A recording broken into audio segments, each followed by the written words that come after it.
ఒక నిమిషం ఉండు, ఇది చేసేస్తాను నేను. ఒక నిమిషం నువ్వు వేయాల్సింది ఆడికి కాదు, ఈ అమ్మాయికి డాన్స్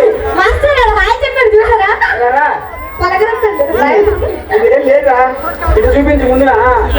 ఇప్పుడు సౌండ్ పెట్టు, నువ్వు పక్కన ముందు ఏముంది నాకు తెలియదు. ఈ అమ్మాయితో డాన్స్ రా, అమ్మాయితో డాన్స్ అయిపోయినా